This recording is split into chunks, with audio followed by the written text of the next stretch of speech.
quiero contarles un poquito la idea de este libro que cuenta la historia de 40 años de camino en una institución de la salud.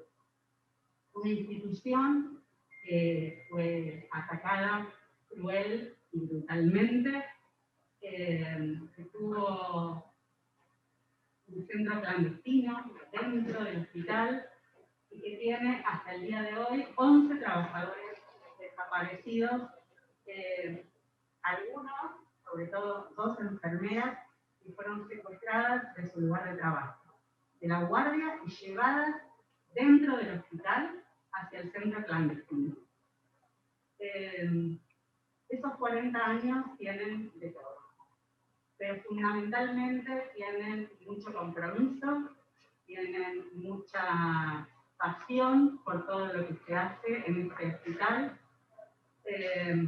y tienen un vínculo, un entramado social dentro de los trabajadores que no pudieron destruir, que no pudieron corromper y que hoy se plasma en este trabajo.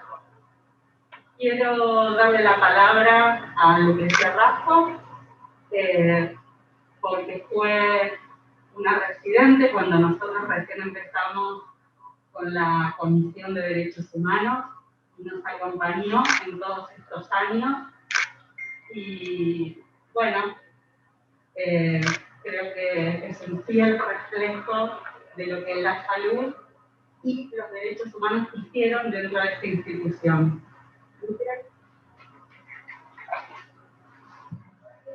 Gracias, Ule. Hay que ponerse acá. Bueno, buenas a todos y todas. Muy emocionada siempre en estos actos y pensaba, nada más que 35 años de estos 40 presente. Pensaba, yo era una residente y ahora veo a los más históricos en la pantalla y ya estamos al final de las etapas laborales, bien si pasó agua bajo el puente. Y pensaba que en todos estos años, estas décadas, en este hospital siempre estas banderas de los derechos humanos estuvieron en alto, porque son lo que son ante todo. Me preguntaba todo lo que hemos hecho y no hecho para que si hicieran falta 40 años más, un juicio Posadas 3, 4 y 5 continúen. Y creo que lo haremos entre todos mientras estemos trabajando acá y después. Una historia que le marcó el destino. Siempre pienso, ¿no? Un hospital que lleva 3 o 4 años de abierto, que apenas está ahí emergiendo en sus brotes, con semejante hachazo, que lo marcó para siempre. Y siento que es un hospital que resiste porque ya lo trae desde su primera infancia. Y como bien dijo Zulema, con todo lo que pasó, con trayectos tan erráticos y opuestos, estas banderas en pie están y seguirán estando. Y querría abrazar a todos los que veo ahí en la pantalla y a todas. Los extrañamos, nos acompañan. Marcaron mucho el camino en estos 40 años. Así que no estén tan cómodos e inocentemente sentados ahí porque tienen mucho que ver. Estoy segura que un producto como este libro ayuda a repetir hasta el cansancio la difusión de una historia que es el paso 1 para la memoria, para la historia verdadera de la verdad y para nuestra lenta justicia, la que seguiremos creyendo, de la que seguiremos esperando y con la que seguiremos insistiendo. Un abrazo muy, muy fuerte a todas y todos.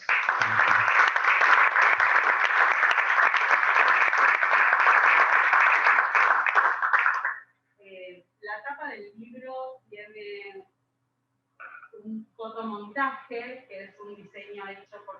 Arandana, nuestro compañero, que es el nieto de Mari Barrola, pero además tiene una imagen que es real.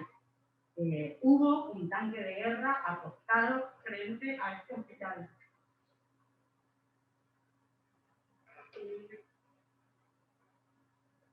Estas son imágenes que no tenemos que olvidar, que no pueden repetirse. Quisimos dejarlo plasmado también en este libro, con todos los testimonios, y bueno, vamos a darle la palabra a los autores.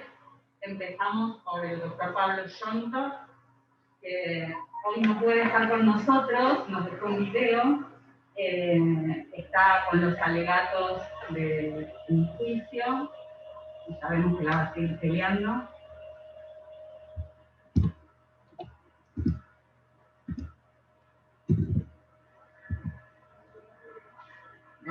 Perdón.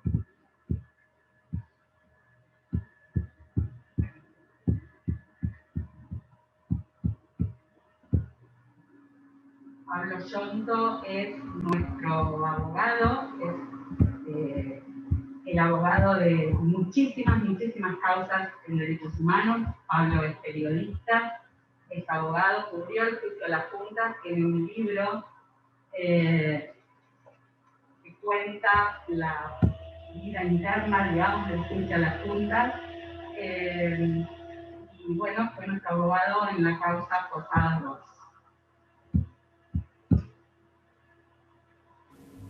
Buenas tardes, soy Pablo Yonto y les mando este mensaje para poder abrazarlos desde aquí por este logro de poner en marcha a un nuevo militante más, que en este caso es un libro. El libro Los Caminos del Hospital Posadas. Seguramente un libro que nos va a estar acompañando en todo momento de aquí en adelante, para seguir por estos largos y extensos caminos que no son solamente los de la utopía, sino que son también los de la memoria, la verdad y la justicia.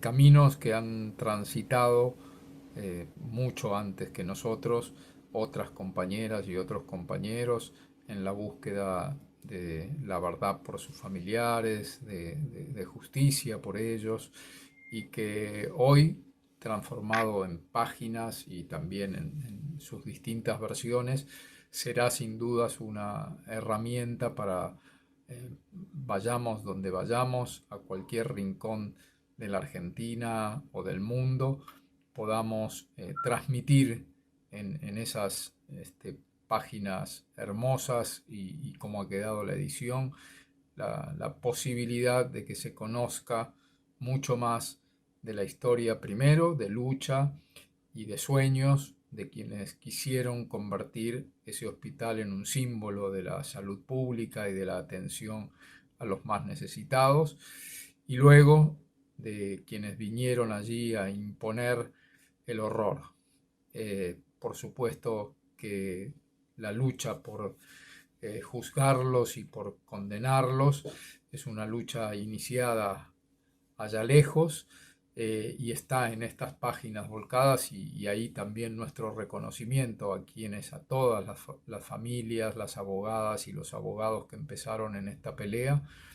Pero por supuesto estos caminos tienen importancia también para el presente y para el futuro, porque hay mucho para hacer, porque no podemos bajar los brazos de ninguna manera, y porque para las generaciones que vienen hay tarea para seguir buscando a los genocidas, hay tarea para seguir poniendo en cada lugar el nombre y apellido y trabajo de las compañeras y los compañeros de allá de los 70 del hospital, y por sobre todas las cosas porque las madres y las abuelas tienen que tener la seguridad de que hay una gran cantidad de jóvenes que va a seguir sin parar con nuestro reclamo.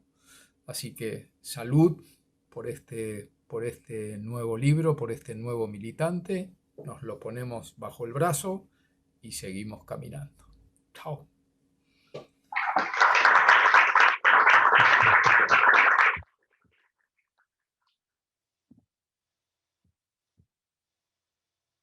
contarles un poquito más del libro, que intentó llevar un orden cronológico desde la presentación en la CONADEP que hicimos allá en el año 84, como caso Hospital Posada.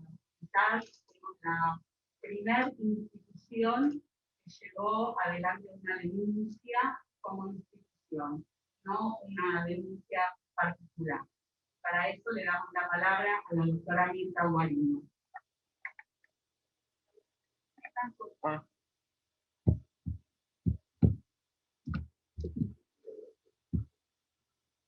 Mirta fue nuestra primera abogada en épocas en las que no había celulares, ninguno de nosotros tenía auto, viajábamos en tren, en colectivo, desde la provincia hasta capital para encontrarnos, para presentar, para llevar papeles, no había mail, no había internet.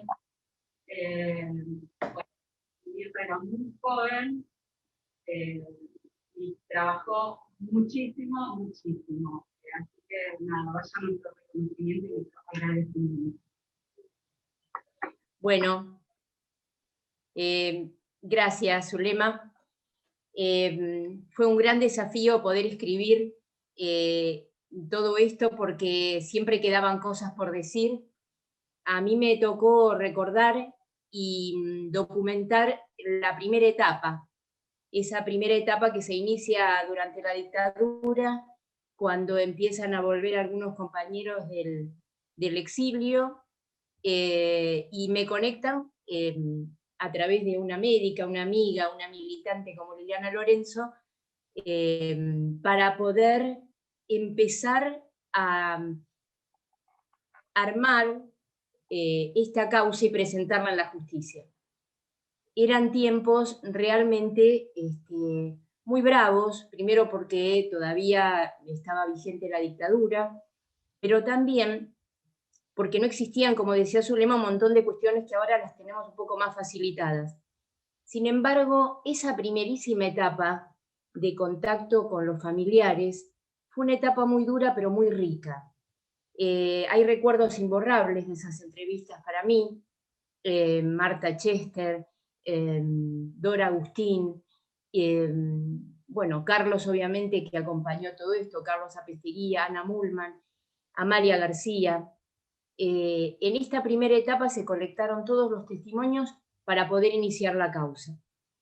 En el artículo que está en el libro, yo les propongo una lectura un poco crítica de estos caminos judiciales del hospital, sin dejar de valorar el aporte inmenso que significó la CONADEP como un lugar de reunión de testimonios y lugar de búsqueda de pruebas.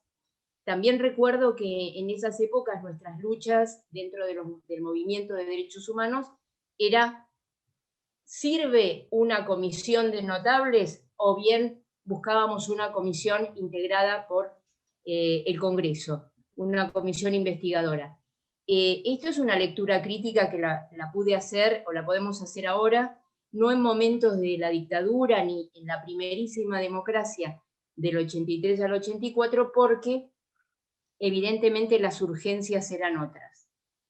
Pero ¿por qué yo quiero mirar estas cuestiones o estos puntos históricos con una mirada crítica?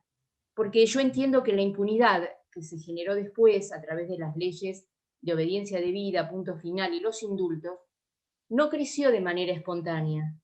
No es que hay un día que se amaneció con este recurso como forma de resistir a los alzamientos militares. La forma de juzgamiento de los genocidas siempre tiene que ver con la forma en la cual se inicia un proceso de justicia transicional. ¿Cómo juzgarlos? ¿Quiénes? ¿Solamente los mandos superiores? ¿Y qué con los cuadros medios y los ejecutores? Entonces entiendo que los gérmenes de la impunidad quizás estuvieron en esa forma de juzgamiento, que ahora, mirado a la distancia, en ese momento fueron decisiones de política judicial y política de la memoria. Tanto la instalación de la CONADEP como luego el juicio de los comandantes, nosotros lo resistíamos desde una opinión contraria porque vislumbrábamos que solamente 700 casos llevados a juicio en el juicio de los comandantes y solamente juzgar a los que dieron las órdenes iba a dejar afuera una inmensa cantidad de responsables. Esta etapa que tuve que documentar, escribir y de alguna manera analizar, y que se las propongo a ustedes como una manera de mirar críticamente a la justicia, esa justicia tan lenta, que hace que muchos de los responsables del genocidio y de los crímenes de lesa humanidad tengan edades o tengan situaciones que no permitan un eficaz juzgamiento. De todas maneras, me parece que esta lectura también nos lleva a repensar qué justicia queremos. Obviamente que la causa del Hospital Posadas, los caminos del Hospital Posadas, no son solamente la causa judicial. Como decía Pablo, que la lucha continúa, que hay un montón de cuestiones que las generaciones que siguen tendrán que seguir luchando para que se consoliden, para que el castigo llegue y la memoria llegue y se afiance. Yo creo que el libro también lo que rescata es un modelo de salud que encarnó el Hospital Posadas, un modelo militante de salud, donde los más pobres, los que menos tienen, aquellos que no tienen acceso a un servicio de excelencia, lo tuvieron. Y esto es lo que realmente molestó a los genocidas, la creación de un modelo de salud cercano. Así como nosotros en la justicia intentamos desde un espacio de la justicia que sea lo más cercana a la gente, que sea una justicia realmente validada y legítima por sus modos de encarar el derecho y de encarnar. Me parece que el hospital encarnó ese modelo de salud para todos, en el vértice opuesto del modelo médico hegemónico. El libro propone varios aspectos, mis compañeros abordaron aspectos muy interesantes que a mí también me sirvieron para repensar algunas cuestiones. Creo que lo más importante que puedo transmitirles es que con estos años de trabajo en derechos humanos, ahora estoy en la justicia provincial, en un fuero tampoco muy querido por el poder, que son los niños y los jóvenes, pero aprendí que las leyes la pueden cambiar los legisladores. De hecho, tuvimos en el 2003 una apertura de los juicios por una decisión política, y esto es muy importante rescatarlo, porque esa decisión permitió reabrir causas y demás. Pero yo me pregunto, ¿y la justicia dormida es como que cobró vida de nuevo? Y me parece que la clave está en que los cambios reales lo hacen las luchas de los movimientos, tanto de derechos humanos, de los grupos de personas que se unen para pelear, para descubrir, ¿no? Me vienen a la memoria no solamente los organismos tradicionales, me viene a la memoria el equipo de antropología forense, que es un trabajo que permanece, que sigue, o el legado de las abuelas a través del banco de datos genéticos. Son legados para la humanidad.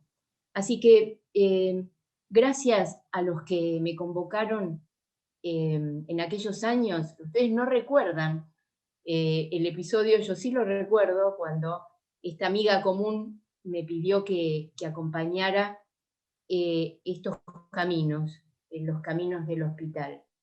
Profundamente agradecida que me permitieron y me permiten ser parte de esta historia. Los abrazo con todo cariño, y hay imágenes que también las pongo en una introducción, y es la vuelta de Jorge Reutemann al hospital ese día. Y en mi cabeza, cuando presenciaba esa escena, lo imaginé a Bernardo Reutemann trayendo con su carpeta las constancias que en ese momento teníamos, muy pocas, sobre la desaparición, el secuestro y la tortura de su hijo. Muchas gracias por dejarme ser parte de este proyecto. Y gracias a Zulema, por su fuerza de voluntad, por su constancia, que me acompañó mucho en este aporte. Gracias.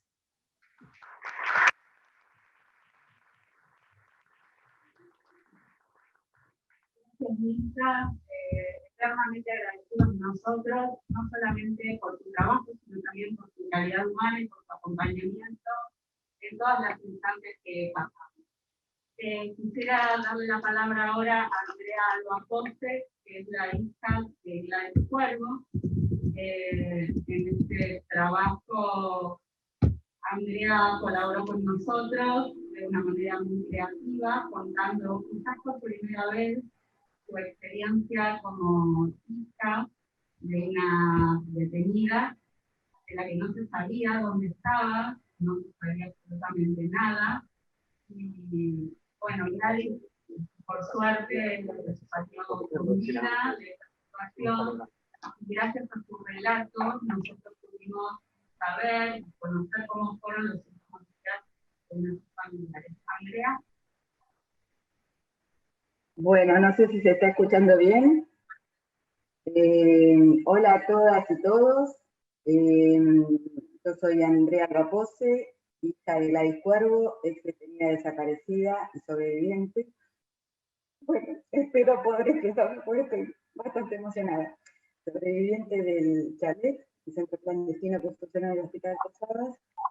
Y ante todo quiero felicitar a la Secretaría de Derechos Humanos, Género y Diversidad, y también a las autoridades del hospital actuales que han promovido, y anteriores también, promovido la concreción de este libro, que sé que llevó muchísimo esfuerzo, muchísimo trabajo. Y yo hace unos meses recibí el llamado de la querida Zulema, y ella me decía, me sorprendió un poco, me dice, mira, quisiéramos que si pudieras relatar, escribir algo sobre tu experiencia, tu perspectiva como hija, a 35 años del juicio de las juntas.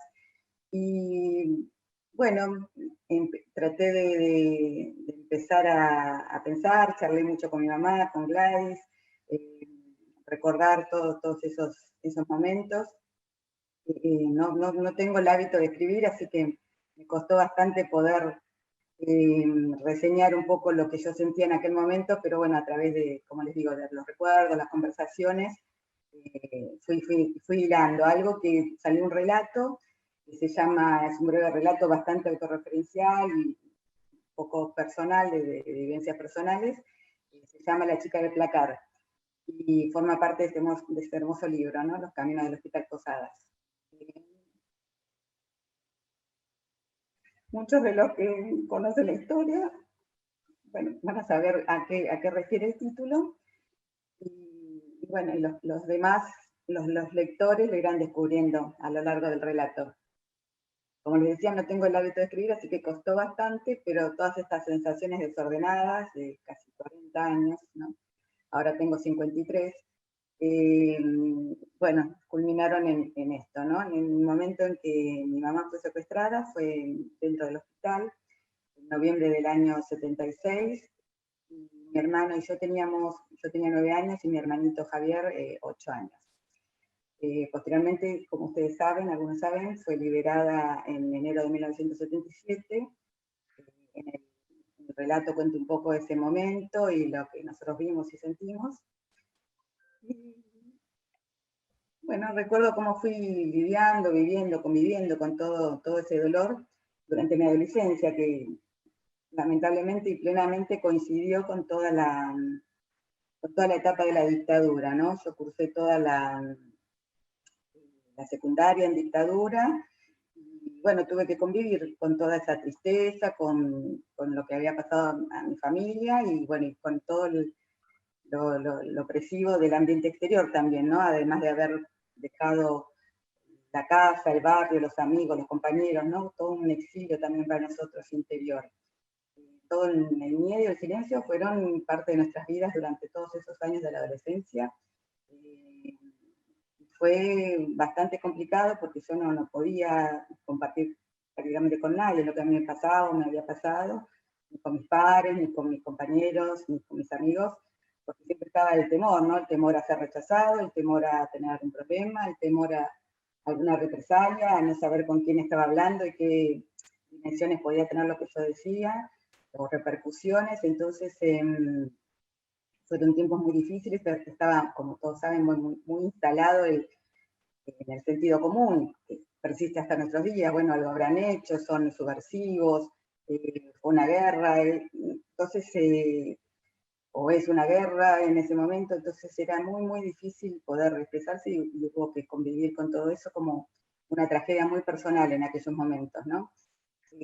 Pero bueno, yo encontré mi refugio en la música, en la literatura, escuchaba mucho rock nacional, las letras, me disparaban las metáforas, me daban pistas, me daban respuestas a todo ese proceso que yo estaba haciendo interiormente de tratar de entender lo que había pasado, ¿no?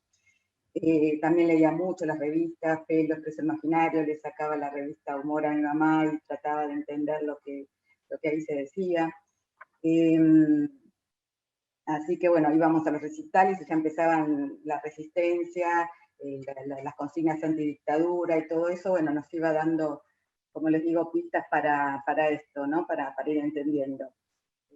Pudimos participar de algunas marchas un poco más grandes ya, de algunas marchas de las madres, algunas rondas, las marchas de la resistencia.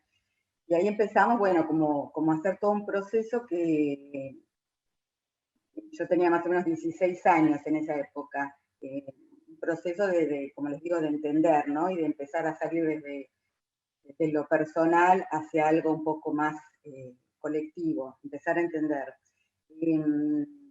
Entonces, bueno, como les decía, cuando ya logramos el momento, con todos los sucesos históricos que conocemos, llegó el momento de esa incipiente democracia con Alfonsín, y la propuesta de la CONADEP.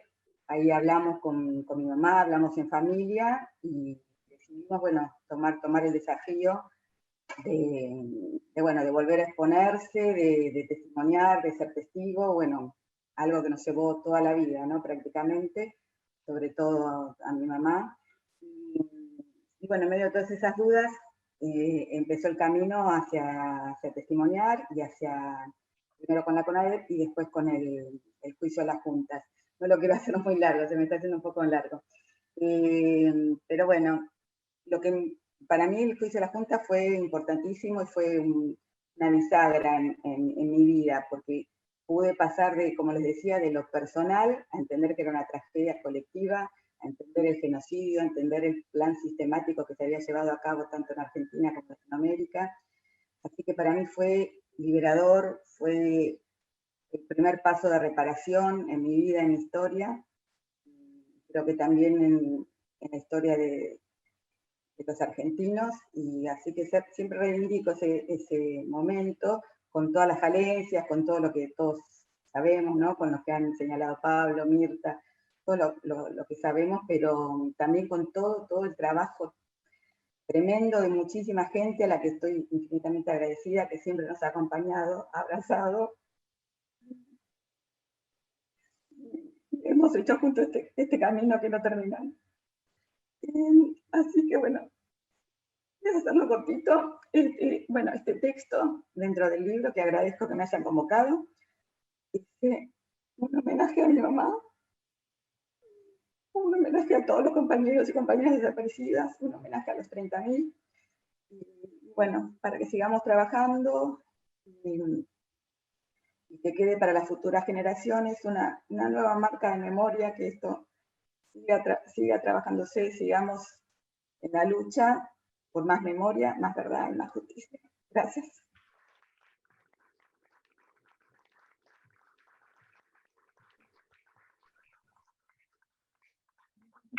También un abrazo muy para David. Bueno, todo este camino no hubiese sido posible sin la presencia, sin el acompañamiento y el sostén de la familia, que además no solamente tiene que ver con su mirada o su comprensión de lo que había pasado en el hospital, con los desaparecidos, sino también en lo que había pasado en nuestras familias y en cómo los hijos estábamos llevando adelante este proceso. Gracias a Carlos, algunos hijos empezamos a trabajar en el hospital, comidas y vueltas, pero bueno, acá estamos. La verdad es que Carlos siempre fue esa persona a la que recurrimos cada vez que nos pasa algo, cada vez que no sabemos cómo resolver algo, cada vez que necesitamos alguna palabra de aliento. Carlos.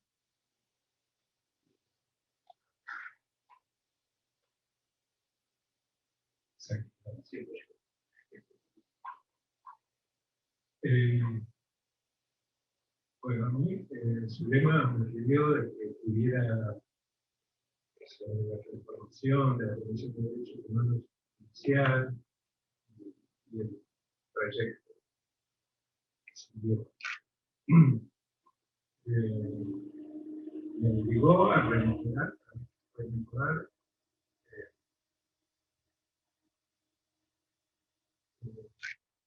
hechos, personas, situaciones, ideas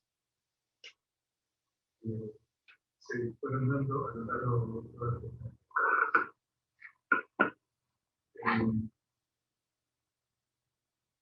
yo me reincorporé al hospital justo lo asumió la democracia todavía era muy joven.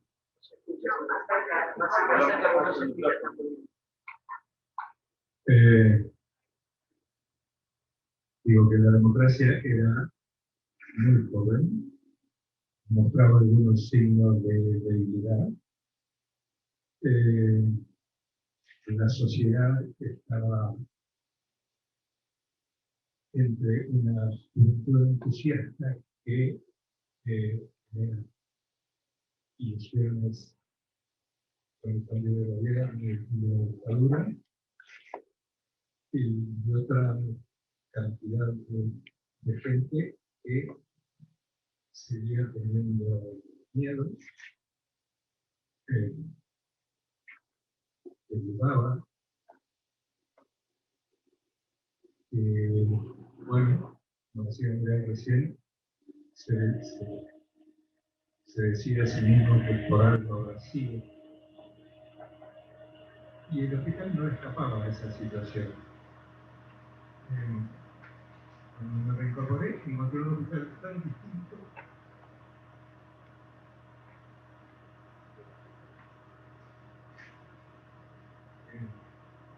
Un hospital silencioso, donde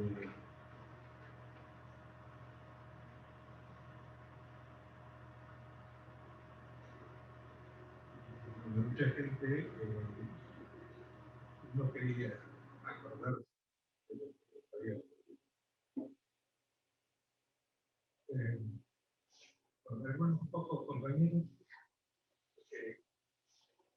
comenzamos a definir lo que sería la Comisión de Derechos Humanos, Manuel García, que mencionaba recién Mirta, Willy Crowley, Cristina Mochastegui, Betty Morales. Después se fueron agregando algunas de las víctimas morales mismas y de los desaparecidos, Marta y Sureno,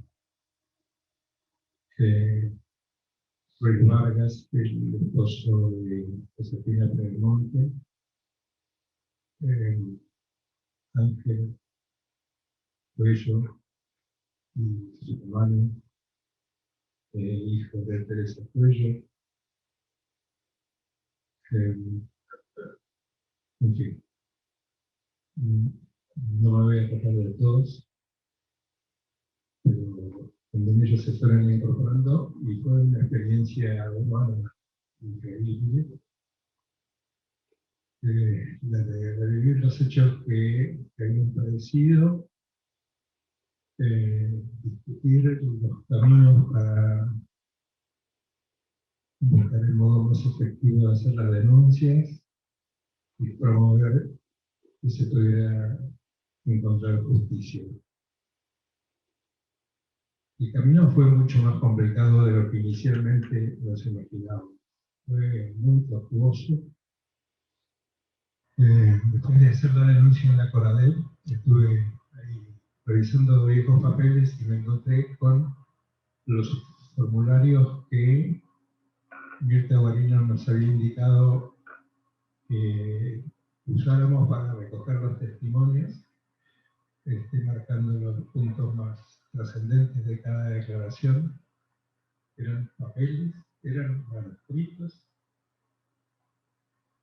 y era la documentación más importante. Se hizo la denuncia en la CONADEP presentó la denuncia en el Juzgado Federal de Morón. Tuvimos la desgracia de que originalmente el juez a cargo, Raynor, pusiera todos los obstáculos posibles. Pese a eso, y a que después fue reemplazado Raynor, se hicieron muchos adelantos desde el punto de vista judicial. Se presentaron las denuncias, se ampliaron, se hizo reconocimiento en rueda de presos y se llegó a detener a Esteves, aquel director del hospital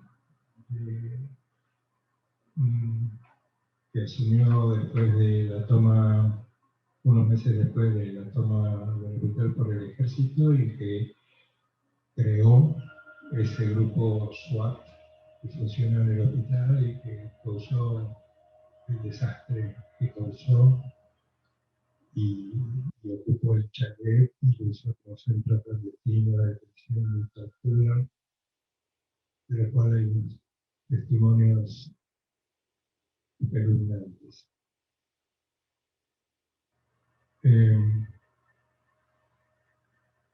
Además del camino judicial, del cual hablaron algo Mirta y también Andrea, reafirmo de que el juicio a las juntas fue un hito muy importante, no solo para el hospital, sino para la justicia del país, y además era un hecho inédito en ese momento en el mundo, digamos, que no fueran los vencedores de una guerra quienes hicieran un juicio de ese tipo, sino un gobierno democrático del mismo país.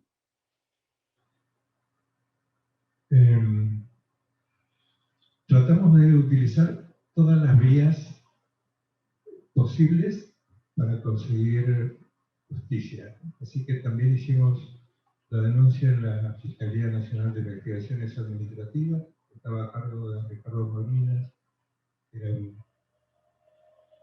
hermoso viejito, que era un luchador inclaudicable por los derechos humanos. Steffi va a hablar de ese aspecto en especial.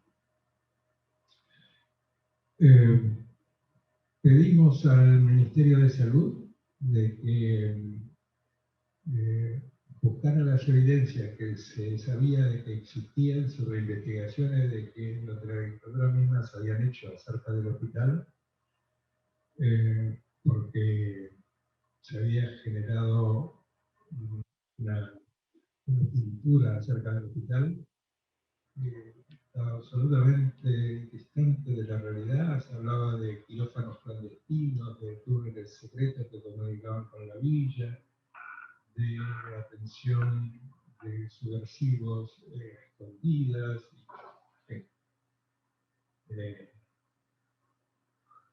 una pintura del hospital absolutamente falsa. Y así el Ministerio de Salud emitió un informe, lo llamamos informe Prieto porque Prieto era el subsecretario de Salud que nos firmaba, donde se desmentían todas esas afirmaciones.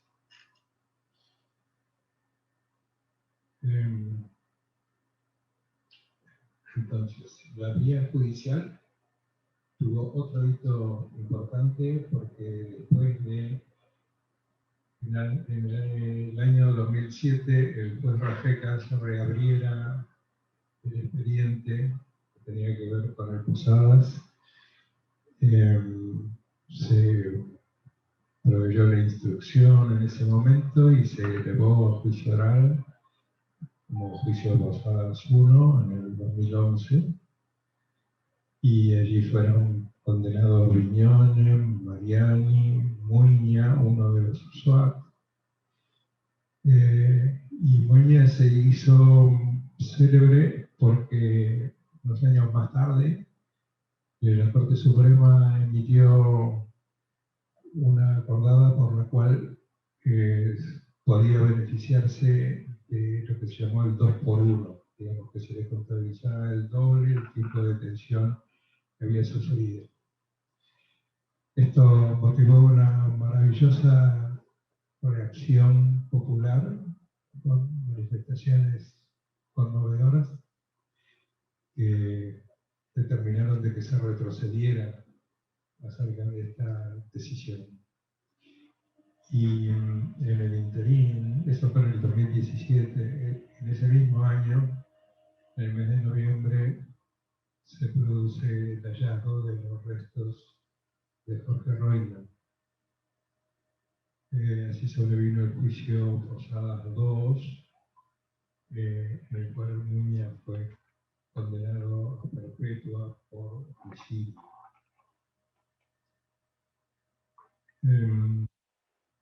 Bueno, habría muchas más cosas para comentar, están escritas en el capítulo que me tocó. Y si de algún modo podemos sacar alguna conclusión, lo comentó Mirta también allí, es que el carácter de este hospital, de lo que había sido este hospital, fue lo que motivó que la dictadura cayera con tanta hazaña sobre él. Era un hospital joven, con comillas rebelde, pero entusiasta, promotor del trabajo y del crecimiento y de ponerse al servicio de la gente. Y ese era un modelo de que la dictadura no podía aceptar. Y creo que un homenaje que no debemos dejar de hacer es tratar de recrear el espíritu de aquel hospital en memoria de los compañeros desaparecidos. Gracias.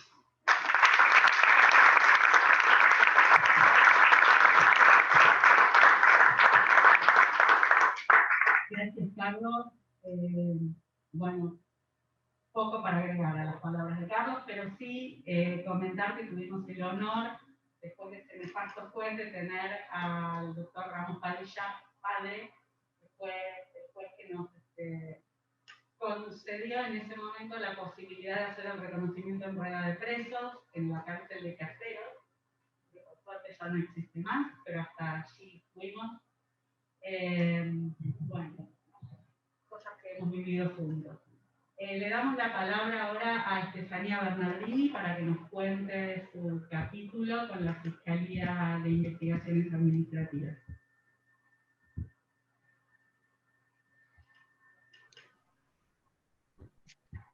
Hola a todos y a todas. No sé si se me escucha bien. ¿Sí? Bueno, nada, primero que todo les agradezco a todos los que están acompañando esta presentación. Les mando un abrazo, me gustaría estar ahí abrazándolos. Y bueno, por supuesto agradecer a Zulema y a Geraldine por haber hecho posible el libro y por permitirme ser parte de esto. Quisiera empezar contando que hace unos meses atrás, cuando Zule me comentó la idea del libro, mi primera reacción fue obviamente ilusionarme, porque de alguna manera la idea del libro condensaba lo que yo venía trabajando, lo que vengo trabajando desde hace un par de años, Sin embargo, para ser sincera, debo confesar que en ese momento no me imaginé que hoy nos íbamos a estar encontrando unos meses después con el libro ya terminado, escrito, editado, impreso, incluso listo para difundir. Y creo que eso se debe no solamente, bueno, al compromiso que asumimos los autores con esta tarea y con nuestra parte, cada una de nuestras partes en el libro, sino también sobre todo por la seguridad que nos transmitió Zulema, ¿no? La seguridad que no solo nos permitió realizarlo en poco tiempo, sino también en este contexto tan difícil para todos. Creo que su entusiasmo y la energía que le puso junto a Geraldine es la que nos motivó a todos a escribir, y bueno, también gracias al esfuerzo de todos los que nos acompañaron y seguramente se contagiaron por esas mismas ganas. Y bueno, por nombrar algunos, la Dirección de Derechos Humanos, Género y Diversidad, la Dirección del Hospital, la editorial y muchos otros que seguramente se me estén pasando. Bueno, pero esto que estoy contando un poco creo que refleja el espíritu de este espacio, y que siempre tuvo este espacio y que a mí personalmente me convocó hace unos años a emprender una investigación. Y es ese activismo que quizás no es muy numeroso, pero que tiene mucha potencia, mucho compromiso, y que la realidad es que también tiene una red de contención que yo misma experimenté cuando trabajé en el hospital ahí unos años, y que acompaña y sostiene en cada una de las actividades que esta dirección lleva adelante. Realmente me parece destacable el trabajo que vienen haciendo desde hace 40 años por la memoria, la verdad y la justicia, y que hoy los lleva a asumir el compromiso de escribir una parte de su historia, y es la parte que tiene que ver con el recorrido de la justicia.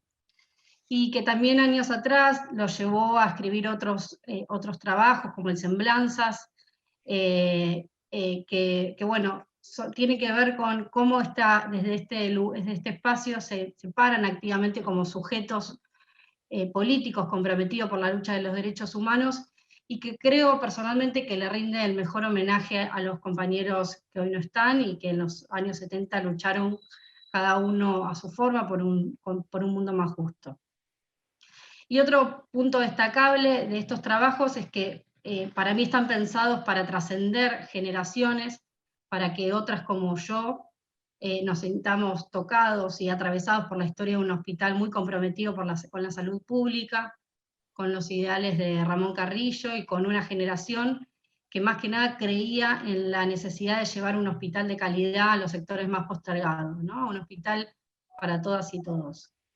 Bueno, y en lo que refiere a este libro, sinceramente creo que esta era una parte que faltaba ser contada, que quedaba pendiente por ser contada y que merecía hacerlo. Como les dije hace un ratito, yo investigo estos temas del activismo en la justicia, y lo hago junto a un grupo de antropólogos que trabajamos en la Facultad de Filosofía y Letras. Y digo esto porque de alguna manera trabajar con otros procesos de justicia me ha llevado a ver las particularidades que tiene este activismo. Y creo que esas particularidades tienen que ver con el trabajo que llevan adelante personas como Carlos, como Zulema, como Gladys, como Cristina y como muchos otros víctimas y familiares que durante muchísimos años tuvieron muy en claro cuál era el horizonte a seguir y qué acciones tomar. Y bueno, un poco de eso se trata el artículo que escribí, habla en parte de esa capacidad y esa originalidad que tuvo este activismo para desarrollar estrategias alternativas en la justicia, y una búsqueda que en el año 85 específicamente, y como resultado de una causa que estaba muy trabada en el juzgado de Morón, lo llevó a iniciar una denuncia en la Fiscalía Nacional de Investigaciones Administrativas, donde había un hombre como Ricardo Molinas, a cargo, ¿no?, de esta fiscalía. Realmente los invito a leer el trabajo, sobre todo como un homenaje a este fiscal. Creo que está el hijo, Fernando Molinas, acá presente en la sesión, así que le mando un abrazo y le agradezco porque él fue uno de los que me brindó su testimonio para poder hacer este trabajo. Bueno, yo en mi trabajo con Zulema muchas veces escuché de boca de ella hablar de la investigación de Molinas, ella siempre hablaba de la investigación de Molinas, pero creo que la trascendencia de este trabajo la terminé de comprender el día que pude ver directamente el expediente. Yo no sé si esto sucede en todo el sistema judicial, pero realmente cuando uno lee cada uno de los escritos de Molina se encuentra con escritos donde se ve plasmado el compromiso con la democracia y con una justicia como él la creía, ¿no? Al servicio de todos, al servicio del pueblo. Obviamente que esto fue un trabajo colectivo, el trabajo que hizo él, donde también participaron personas como Fernando Molinas, que era su secretario, Magnano, que fue un fiscal que llevó adelante el expediente, pero bueno, donde Ricardo Molinas asumió personalmente el trabajo. También, así que bueno, me parece destacable. Yo, en mi artículo, analizo la importancia de comprender un contexto en el que por un lado había un sector minoritario del Poder Judicial que hizo todo lo posible para impedir el avance de las causas, pero donde también había personas como Ricardo Molinas, que actuaron internamente, no solamente dando cauce a las demandas de los familiares y de las víctimas, sino también utilizando todo su saber experto jurídico para poder lograr el juzgamiento de los represores. Y más aún en una investigación como la de él, que bueno, por la especificidad de su fiscalía, se centró en analizar cuál fue el rol de los funcionarios públicos en las violaciones a los derechos humanos. Bueno, yo ahí en el artículo digo que esto es importante porque permitió encuadrar de alguna manera esa violencia que nosotros conocemos en una estructura del Estado y detectando bien quiénes eran los responsables políticos de esas violencias. Y por último, para ilustrar un poco quién fue Molinas y qué hizo por el hospital, quiero rescatar el posicionamiento que tuvo con respecto a la ley de obediencia debida.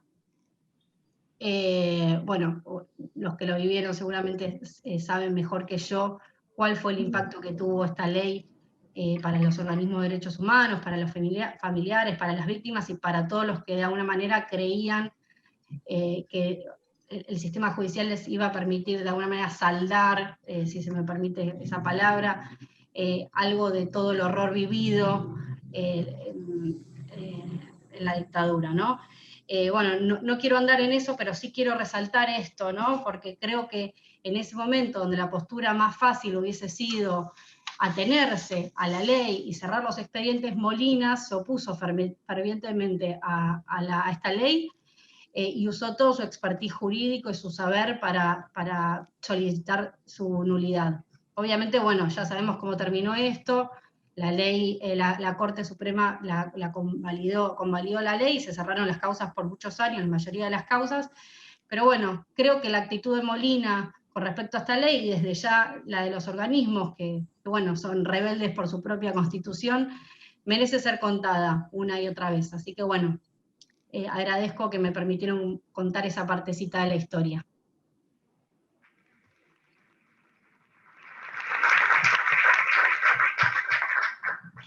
Muchas gracias.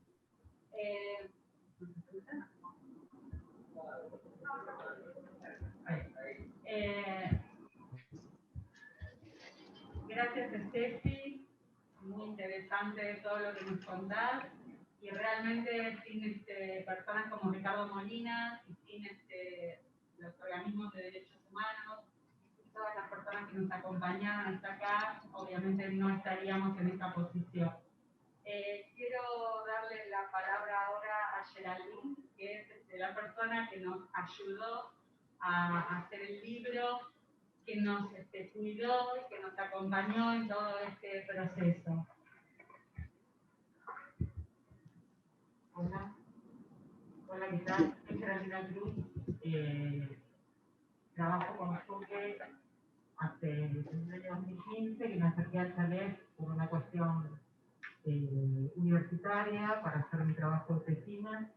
Y me quedé con Suque porque me agarraron, y me abrazaron, y me acompañaron, y me hicieron parte de su lucha y de su camino. Y para mí fue un placer y un honor compartir este camino con Zulema y con Carlos y con todos.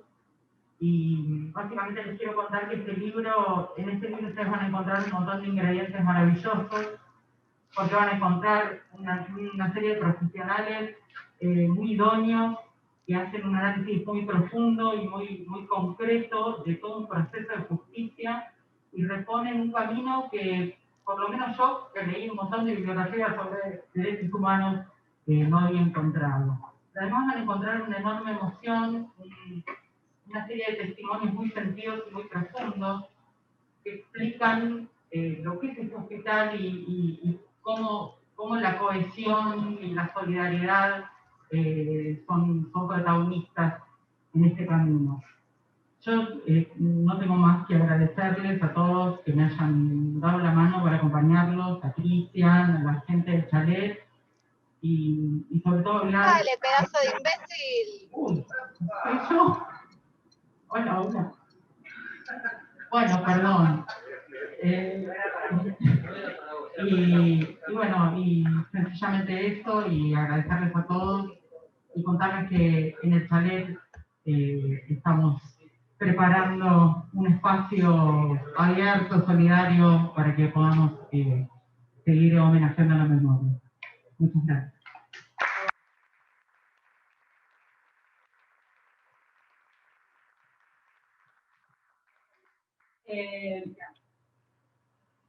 La verdad es que el acompañamiento de Gerald fue vital para nosotros porque, bueno, siempre tiene una mirada ahí sobre el arte, sobre todo lo que hacemos que nos ayuda y acompaña mucho.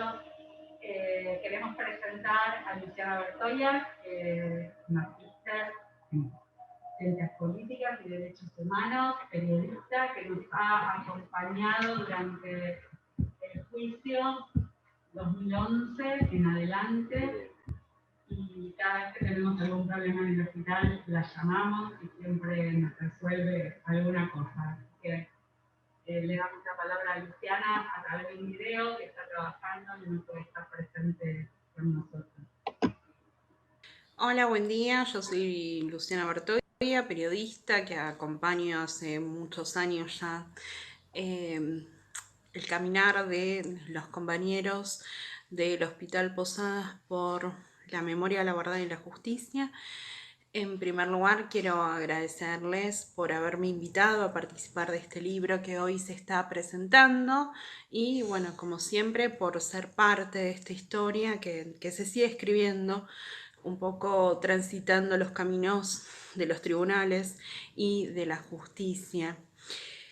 Este fue un trabajo colectivo, sostenido muy fuertemente por el trabajo de Zulema, y mi aporte en todo caso fue contar cómo fue el paso por los tribunales desde la reapertura de los juicios de lesa humanidad, bueno, cuestión que se sustancia, ¿no?, después de unos fallos de 2001 del juez Cavallo, sostenidos por la Cámara Federal de Apelaciones de la Ciudad de Buenos Aires o de la capital federal, y que en 2005 adquieren una validez aún superior cuando la Corte Suprema de Justicia emite el ya emblemático fallo Simón.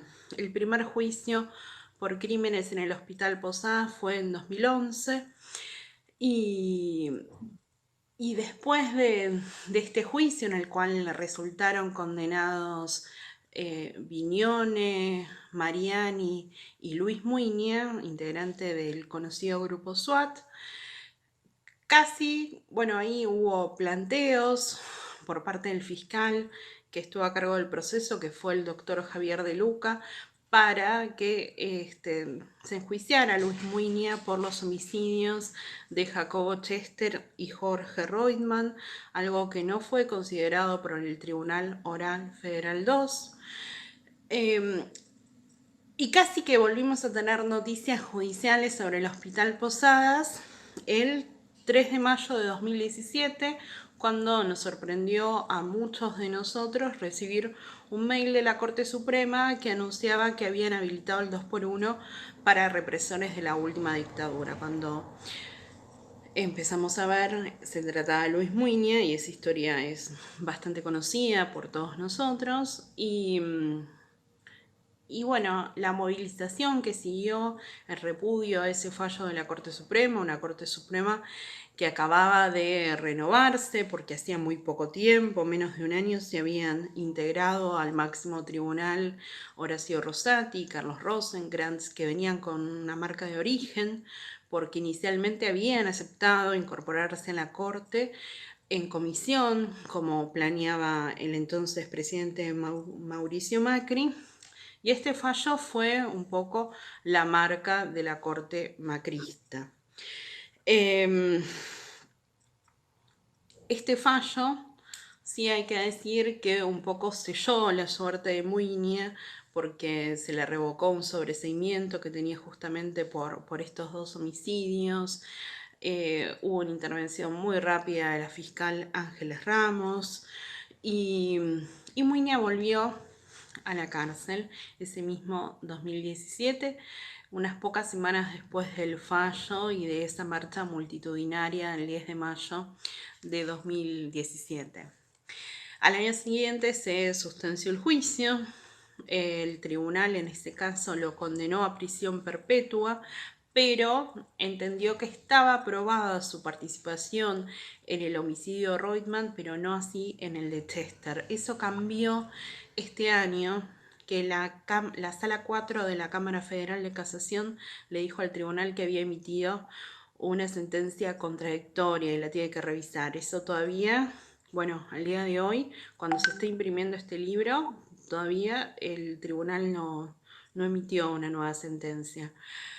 Pero sí, me parece, y eso lo decía en el capítulo, que el Posadas, con toda la lucha que ha dado por la memoria, la verdad y la justicia dentro de un centro médico, también significó un parteaguas en el proceso de justicia más general que venimos caminando todos los argentinos y las argentinas. Así que una vez más agradecerles la generosidad y expresarles todo mi cariño a cada uno de ustedes.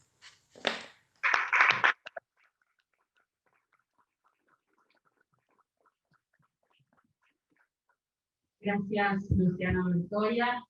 Y bueno, la verdad es que este libro viene siendo pensado y planeado desde hace un tiempo y no encontrábamos muy bien el tiempo o no encontrábamos la forma de canalizarlo o no sabíamos cómo empezar a plantearlo hasta que la pandemia nos obligó a trabajar de una manera diferente.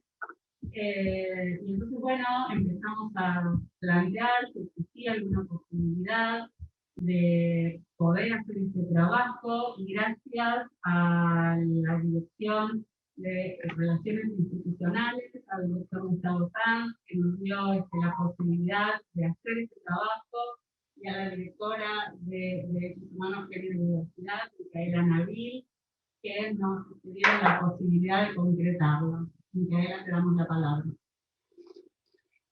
Bueno, muchísimas gracias, bienvenidos y bienvenidas. La verdad que estamos muy emocionados por este nuevo libro.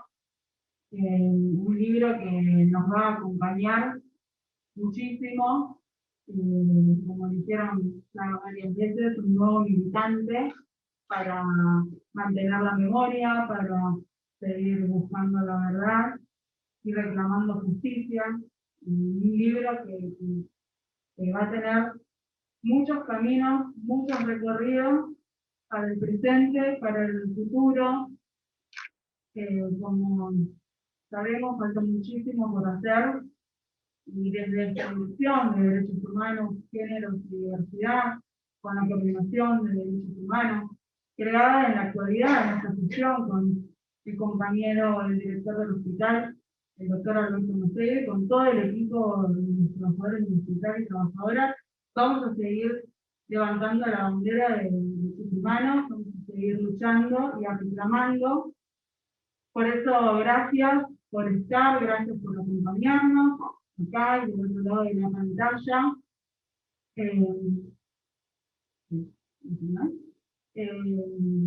Y decirles que la lucha es entre todos y todas, así que sigamos caminando juntos y juntas con los 30.000 compañeros y compañeras desaparecidos y con los trabajadores y trabajadoras secuestrados y desaparecidos de nuestro hospital. Nunca más.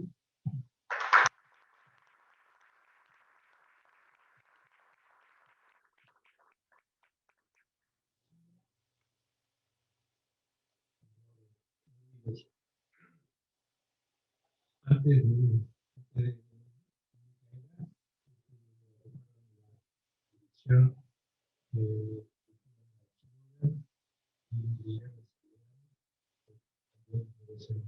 nuestro reconocimiento.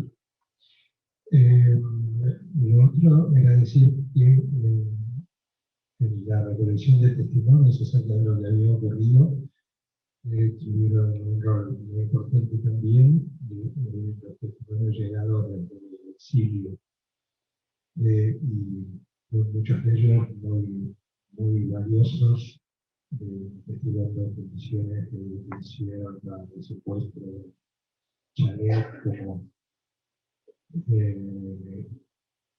como otro tipo de liberaciones en los derechos humanos de aquellos tiempos.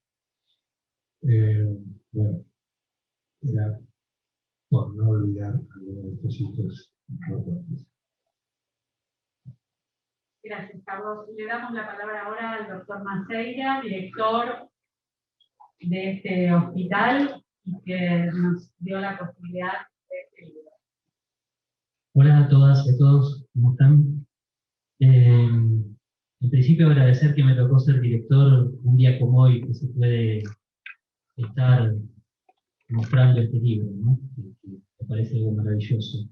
Yo después de haber escuchado todas las manifestaciones de cada uno de ustedes con muchísima atención, estaba muy costadito, pero claramente presté atención a cada una de las palabras que dijeron, no queda más que emocionarme y tomar el compromiso que mientras esté en el hospital vamos a tomar muchas de las cosas por las cuales los compañeros desaparecidos lucharon en su momento, que tiene que ver hoy más que nunca con inclusión, con ampliación de derechos y fundamentalmente con justicia social. Así que muchísimas gracias para todos.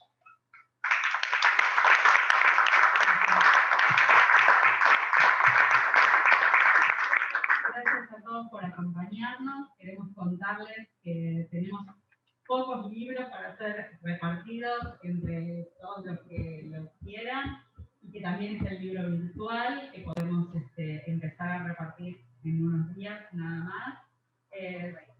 Cuando nos manden un mail y nos pidan el libro virtual, se los enviaremos, hasta tanto podamos repartir los libros físicos. Así que gracias a todos por acompañarnos y nada, gracias.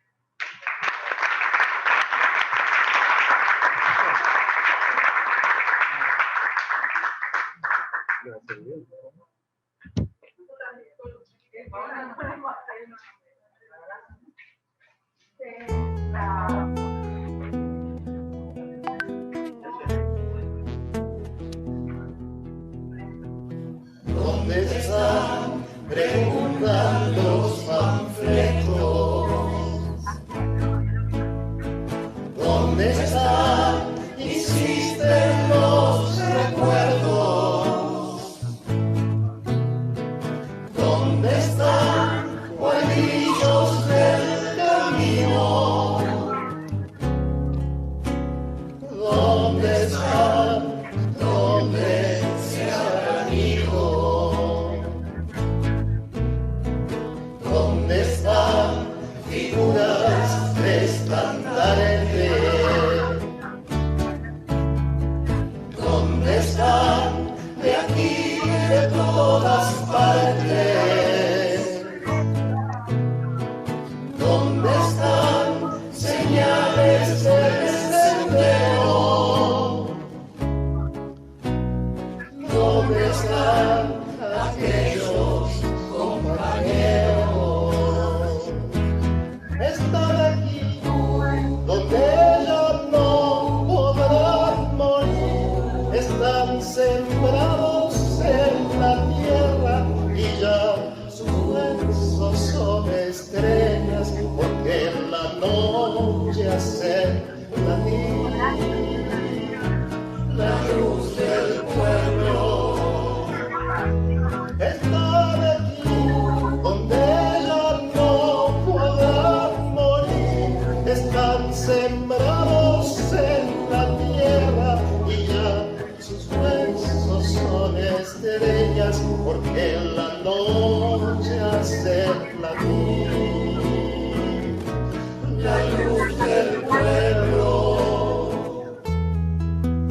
aprovecho que están los discutidores del hospital.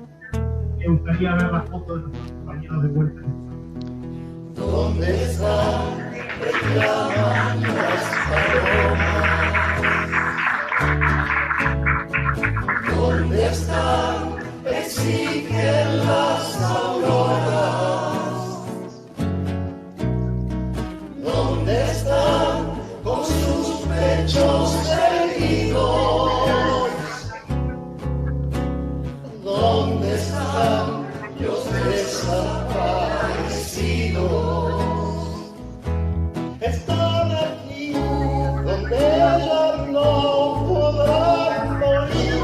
Están sembrados en la tierra y ya sus huesos son estrellas, porque en la noche hace latir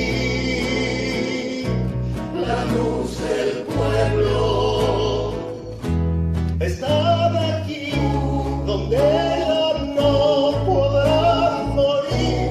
Están sembrados en la tierra y ya sus huesos son estrellas, porque en la noche hacen latir